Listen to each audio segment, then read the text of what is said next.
Hello students, in this video of class 12th macroeconomics, we will be discussing about value added method of measuring national income.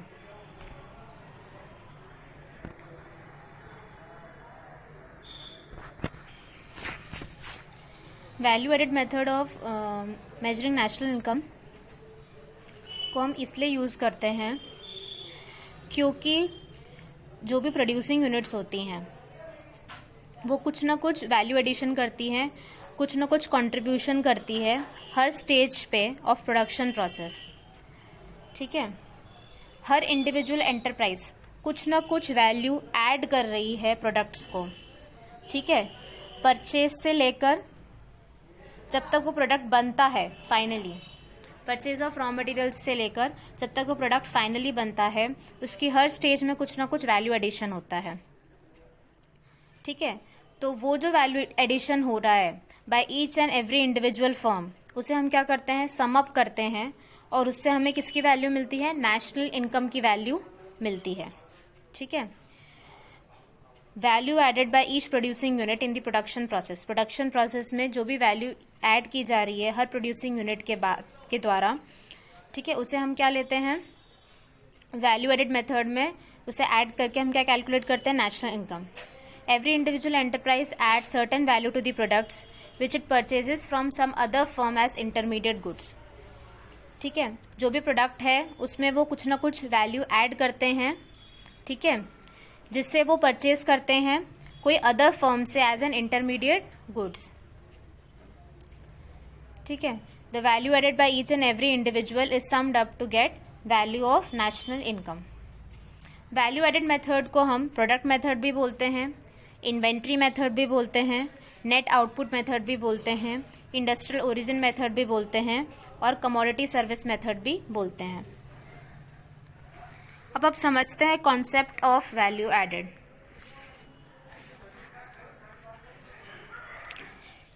Value added refers to the addition of value to the raw materials. Raw material में कुछ और addition करना, किसके द्वारा, firm के द्वारा, किसके through, उसकी प्रोडक्टिव एक्टिविटीज़ के थ्रू।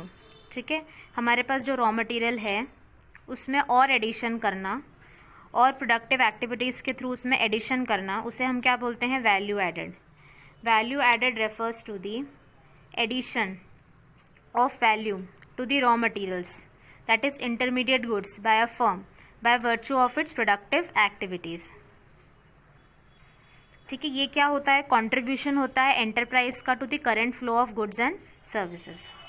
वैल्यू एडेड का फॉर्मूला क्या होता है, value of output, total value of output जो है, जो हमारा प्रोडक्ट बन के तैयार हुआ है उसमें से हम इंटरमीडिएट कंजम्पशन माइनस कर देते हैं तो उससे क्या निकलता है, वैल्यू एडेड। ठीक है, जो रॉ मटेरियल्स में हमने वैल्यू ऐड करी है, वैल्यू ऐड करने के बाद जो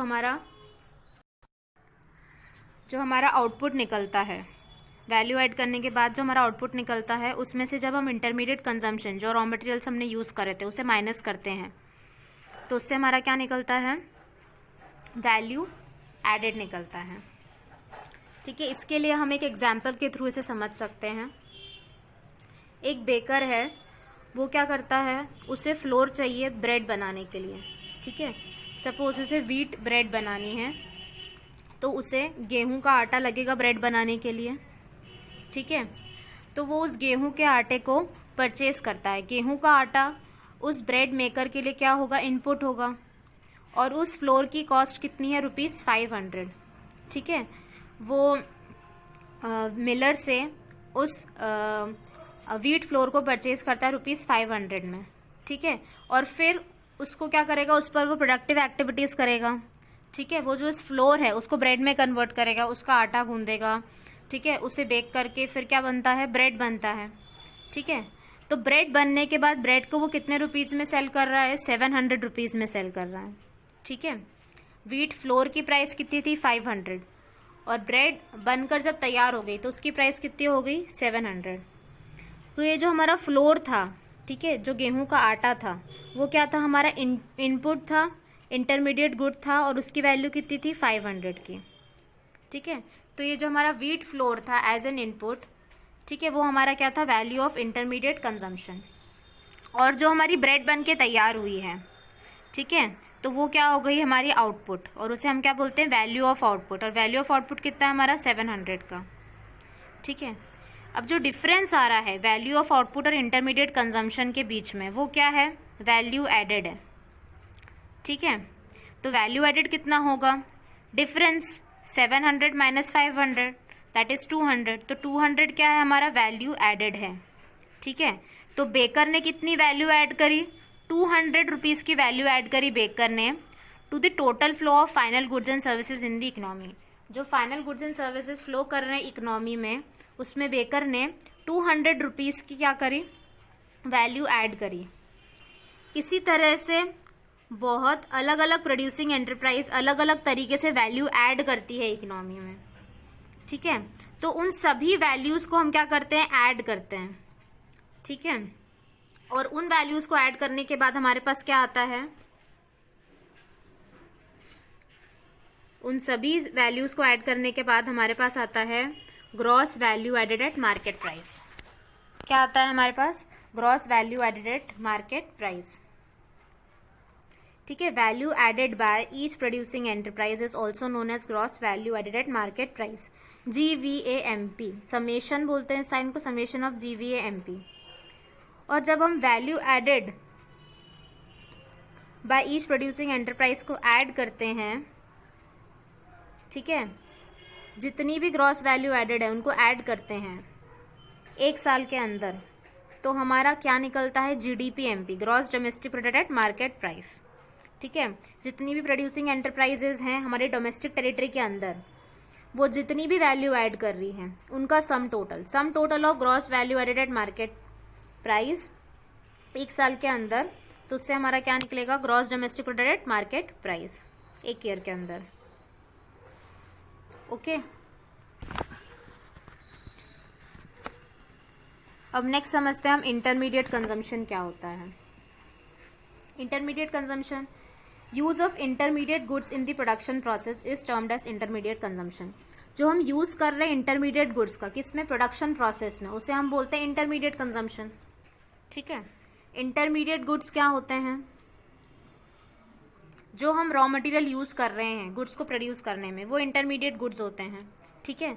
हमने बेकर का एग्जाम्पल लिया था, तो उसमें जो व्हीट फ्लोर था, जो गेहूं का आटा था, वो क्या था, इंटरमीडिएट गुड था उस बेकर के लिए, ठीक है।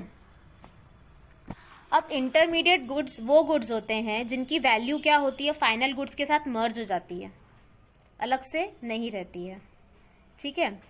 हमने जो एग्जाम्पल लिया था उसमें जो फ्लोर था, व्हीट फ्लोर, उसकी वैल्यू क्या होगी, मर्ज होगी वैल्यू ऑफ ब्रेड के साथ, ठीक है। व्हीट फ्लोर जो था उसकी जो वैल्यू मर्ज होगी वैल्यू ऑफ ब्रेड के साथ, इसलिए हम उसे क्या बोल सकते हैं, इंटरमीडिएट गुड्स, ठीक है। Intermediate goods includes all those inputs whose value is merge with the value of final goods, जिनकी वैल्यू मर्ज हो जाती है फाइनल गुड्स की वैल्यू के साथ, ठीक है। लेकिन अगर कोई मशीनरी हमने परचेज करी है ब्रेड को बनाने के लिए, तो वो एक इंटरमीडिएट गुड नहीं होगी। क्यों नहीं होगी, क्योंकि हम उसकी वैल्यू को इंक्लूड नहीं कर सकते वैल्यू ऑफ इंटरमीडिएट कंजम्पशन में, हम मशीनरी की वैल्यू को इंक्लूड नहीं करते हैं, ठीक है, वैल्यू ऑफ ब्रेड में, ठीक है। अब नेक्स्ट है इंपोर्ट्स। अगर हमें इंटरमीडिएट कंजम्पशन दे रखा है तो उसमें हम ये मानते हैं कि इंपोर्ट्स इसके अंदर ऑलरेडी इंक्लूडेड है, ठीक है। वैल्यू ऑफ इंटरमीडिएट कंजम्पशन में इंपोर्ट्स ऑलरेडी इंक्लूडेड होता है, ठीक है। इंपोर्ट्स का मतलब अगर हमने कोई रॉ मटेरियल दूसरी कंट्रीज से खरीदा है, इंपोर्ट किया है, ठीक है। लेकिन अगर हमें डोमेस्टिक परचेज दिया है, तो डोमेस्टिक परचेज में हम क्या करेंगे, इंपोर्ट को ऐड करेंगे, ठीक है। इंपोर्ट्स को हम इंक्लूड करते हैं, ठीक है। इसके लिए हम एक एग्जाम्पल के थ्रू समझ सकते हैं। सपोज क्वेश्चन में हमें इंटरमीडिएट कंजम्पशन दे रखा है 1200 का और इंपोर्ट्स हमें दे रखे हैं 300 के, ओके। IC इंटरमीडिएट कंजम्पशन हमें दे रखा है 1200 का और हमें इंपोर्ट्स कितने दे रखे हैं, 300 के। तो इस केस में ये जो इंपोर्ट्स है वो ऑलरेडी किस में इंक्लूडेड है, आईसी में इंक्लूडेड है, तो इंटरमीडिएट कंजम्पशन कितना रहेगा, 1200 का ही रहेगा। ओके, ठीक है। और नेक्स्ट केस हमारे पास क्या है, purchase of raw material from domestic firm हमें दे रखा है, ठीक है। डोमेस्टिक फर्म से जो हमने रॉ मटेरियल परचेज करा है, ठीक है, डोमेस्टिक फर्म से जो हमने रॉ मटेरियल परचेज करा है वो हमें दे रखा है 500, और फिर हमें इंपोर्ट्स दे रखा है 100 का,